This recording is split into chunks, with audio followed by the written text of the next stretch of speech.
What if you're in your 20s, 30s, or even older, and you've never been in love? Not once. No butterflies, no late-night obsession, no devastating heartbreak, not even that one person who completely rearranged your emotional world. And no one really talks about that. You sit at weddings and watch two people promise forever. You scroll past engagement photos and anniversary captions that say, "I can't imagine my life without you." Your friends analyze their relationships over coffee, the chemistry, the red flags, the almosts. You nod, you smile, you say the right things. But quietly, in the back of your mind, there's a question that feels almost shameful to admit. Why hasn't this ever happened to me? We live in a culture that treats romantic love like a universal rite of passage. Movies build entire plots around it. Pop songs orbit around it. Social media amplifies it. The message is subtle but relentless. Falling in love is not just normal, it's expected. So if you haven't, it can start to feel like you missed something fundamental, like everyone else received an emotional blueprint you somehow never downloaded. But here's the truth. Not being in love does not automatically mean you're broken. It means there is a deeper story behind your experience, one shaped by psychology, biology, environment, and timing. And today, we're going to uncover it.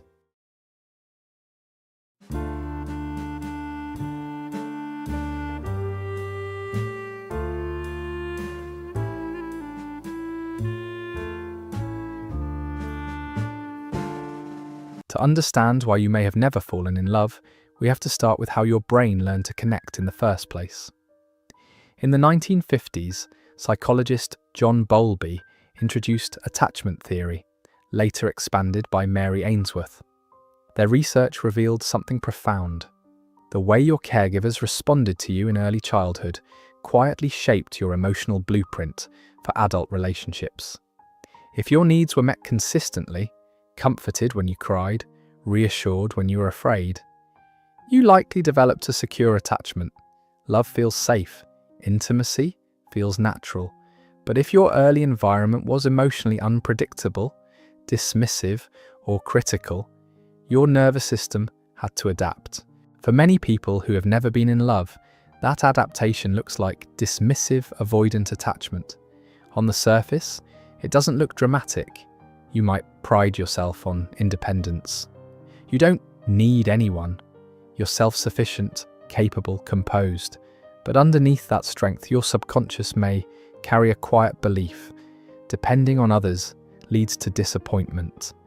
So when someone gets close, when there's potential for romance, your brain doesn't flood with warmth. Instead, your threat detection system activates. The amygdala scans for danger. Cortisol rises. Vulnerability feels unsafe. You might suddenly notice small flaws. The way they text, the way they laugh. Something feels off. You interpret it as lack of chemistry. But sometimes it isn't chemistry that's missing. It's safety. There's another pattern too, anxious attachment. In this case, love feels overwhelming before it even begins. You overanalyze every interaction. You fear rejection so intensely that you never initiate. The relationship dies before it has a chance to breathe. In both cases, you didn't fail at love. Your nervous system protected you from what it once learned was dangerous. The tragedy and the paradox is that the very shield designed to keep you safe may also be the barrier that keeps love out. But what if the issue isn't fear of intimacy? What if it's something quieter, something harder to see? There's a concept in psychology called childhood emotional neglect. It doesn't mean you were abused. It doesn't mean your parents were cruel. In fact, many people who experienced it will say, "My childhood was fine," and that's exactly why it's so invisible. Emotional neglect happens when a child's physical needs are met, food, shelter, education, but their emotional world is never truly mirrored back to them. No one helps them name what they're feeling. No one says, "I see that you're hurt." No one teaches them how to sit safely inside their own emotions. Over time, the child adapts by disconnecting from those feelings. As adults, this can show up as something called alexithymia, difficulty identifying or describing emotions. You might feel neutral most of the time, calm, even stable, but when people describe falling in love as overwhelming, intoxicating, all-consuming, you feel nothing close to that. It's not that your heart is empty, it's that your emotional vocabulary was never fully developed. You can't fall deeply into an emotional experience if you've learned to live slightly detached from your own inner world. For some people, the question isn't, why haven't I fallen in love? It's, was I ever taught how to feel safely enough to recognize it? And that realization isn't a condemnation. It's an invitation to reconnect with parts of yourself that were never given space to grow. Now, we need to consider another possibility, one that has nothing to do with trauma, fear, or emotional blocks. What if you've never been in love simply because romantic attraction isn't part of your natural wiring? Modern psychology increasingly recognizes something called the split attraction model. It suggests that romantic attraction and sexual attraction are not the same system. They operate independently. You can desire physical intimacy without craving candlelit dinners, emotional merging, or lifelong partnership. You can also long for deep companionship without experiencing sexual attraction. If you fall somewhere on the aromantic spectrum, your brain may not generate the same neurochemical cascade, dopamine, oxytocin, norepinephrine, in response to romantic cues that alloromantic people experience. It's not repression, it's not immaturity, it's not fear, it's orientation. Aromanticism exists on a spectrum. Some people never experience romantic attraction at all. Others identify as grey romantic. They feel it rarely, under very specific circumstances. Demi-romantic individuals may only develop romantic feelings after a deep emotional bond has been established over time. In a culture that assumes romance is universal, what some researchers call compulsory romance, realizing you don't experience it the same way can feel isolating. You might question yourself, wonder if you're delayed, broken, missing something essential. But consider this, if someone is colorblind, we don't accuse them of failing to see red. We recognize their perception is simply different. Romance may not be your primary language of connection. That doesn't make you less capable of intimacy, loyalty, or depth. It just means your emotional landscape follows a different map, and there is nothing defective about that. There's another layer that rarely gets discussed in conversations about love: neurodivergence. If you have ADHD, are on the autism spectrum, or process social information differently, romantic connection can feel less like magic and more like a complex code everyone else somehow learned to read. Flirting, for example, is often indirect. It relies on subtle cues, prolonged eye contact, tone shifts, playful teasing, ambiguous text messages. For some neurodivergent individuals, these signals aren't intuitive. They can feel confusing, inconsistent, even stressful. You might replay conversations in your head for hours, wondering, were they interested or just being polite? Or you might miss signals entirely, only realizing months later that someone had feelings for you. Dating environments can also be overwhelming. Loud restaurants, rapid-fire small talk, the pressure to perform socially, sensory overload and social fatigue can shut down your ability to feel present, let alone romantically open. This doesn't mean you're incapable of love. It may mean you require clarity over ambiguity, direct communication over guessing games, emotional safety over performance. In a culture that romanticizes spontaneity and unspoken chemistry, your nervous system might simply be wired for a different rhythm, and that difference deserves understanding, not self-criticism. But what if you do want love? What if you don't feel avoidant, you're not aromantic, you don't struggle socially, and yet it still never happens? Welcome to the modern dating landscape. In 2004, psychologist Barry Schwartz introduced the concept of the paradox of choice. His argument was simple but unsettling. While some choice increases freedom, Too much choice increases anxiety, paralysis, and dissatisfaction. Now apply that to dating apps. For the first time in human history, you carry access to thousands of potential partners in your pocket. Swipe, match, scroll, repeat. On the surface, this should make love easier. But neurologically, it does the opposite. Each swipe activates a small dopamine reward loop. Anticipation, possibility, novelty. Your brain begins to crave the potential of someone better. Funniest, smartest, most attractive, most aligned.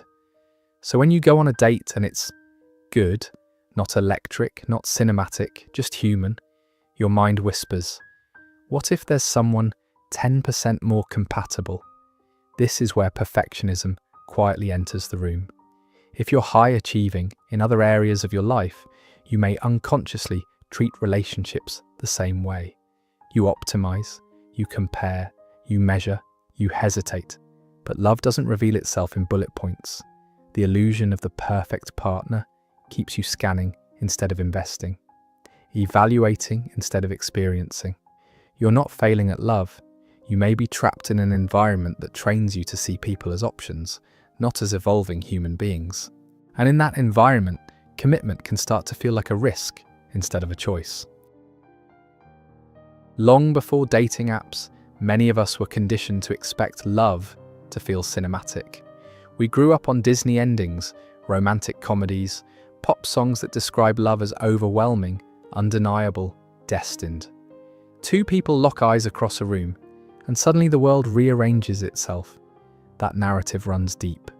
It quietly teaches us that real love should feel like fireworks, instant chemistry, effortless certainty, a soulmate who fits so perfectly that doubt never enters the picture. So when real life presents something slower, quieter, more ambiguous, it can feel disappointing. No dramatic soundtrack, no lightning bolt moment, just two imperfect people trying to understand each other. For some, perfectionism amplifies this conditioning. If you hold yourself to impossibly high standards, you may do the same with a partner. You create a mental checklist, shared values, matching ambition, emotional intelligence, physical attraction, timing, stability, and the moment someone falls short on item 14, you withdraw. But here's the uncomfortable truth. Fantasy love is frictionless because it isn't real. Real love unfolds gradually. It includes awkwardness, missteps, growth. If you've been waiting for something epic enough to justify surrender, you may have overlooked connections that were simply human. And human doesn't sparkle, it deepens. There's another reason you may have never fallen in love, and it has nothing to do with fear standards or wiring. It might be survival. Psychologist Abraham Maslow proposed that human needs are hierarchical. At the base are survival needs: food, safety, stability. Only after those are secure do we naturally prioritize love and belonging. If your teens and 20s were spent trying to stabilize your life, financially, emotionally, mentally, your brain may not have had the capacity for romance. Maybe you were navigating family chaos. Maybe you were dealing with anxiety or depression. Maybe you were focused on education, career, or simply staying afloat in an economy that felt unforgiving. When your nervous system lives in fight or flight mode, it prioritizes control and predictability. Romantic love, by contrast, is uncertain, vulnerable, disruptive. Biologically, love is not a survival requirement. Safety is. So while others were experimenting with relationships, you may have been building foundations, paying off debt, healing trauma, learning independence, becoming stable. From the outside, it can look like you're behind.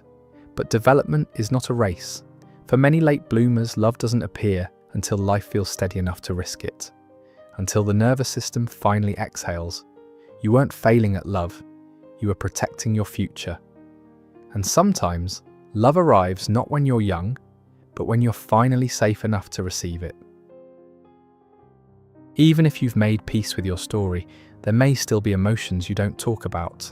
Envy, for example, not the bitter kind, but the quiet ache when a close friend gets engaged, when your sibling builds a life with someone, when you're the only one without a +1 at the holiday table.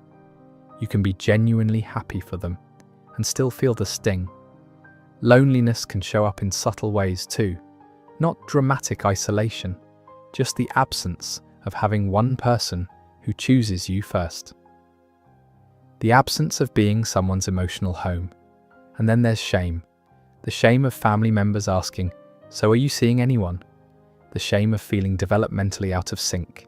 The shame of wondering if there's something you're not understanding about being human. These emotions are heavy because they're rarely acknowledged. Society assumes that if you're single and haven't been in love, you must either be carefree or flawed, but the truth is more complex. You can be strong and still feel left behind, self-aware and still feel unwanted, independent and still crave closeness. Naming these emotions doesn't make you weak, it makes you honest.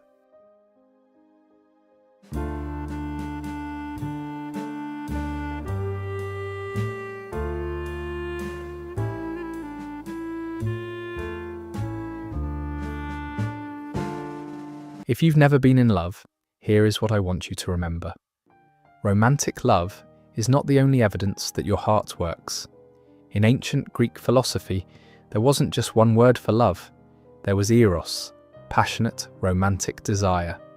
But there was also philia, deep friendship, storge, familial devotion, and philautia, self-love, the quiet ability to feel at home within yourself. Our culture elevates eros as the ultimate achievement. But a life can be rich with connection without following that single script.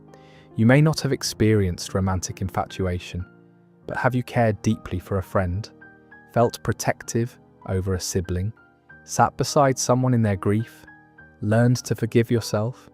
That is love. Wholeness is not granted by another person. It is not unlocked by a relationship status. You are not half of anything waiting to be completed. Maybe love will arrive later. Maybe it will look different than the movies. Maybe your capacity for connection expresses itself in ways the world doesn't always celebrate.